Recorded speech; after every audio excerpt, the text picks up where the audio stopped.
A man who fatally shot his friend, then dismembered the body 20 years ago, was back in court today. Jimmy Lipham is currently serving 40 years in prison for the 2003 murder of David Langway.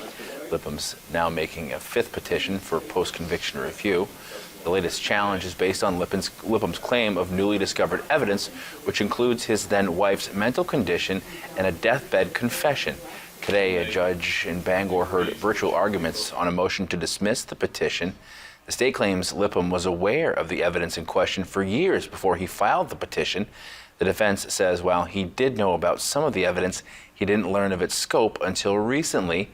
The judge will issue her ruling at a later date.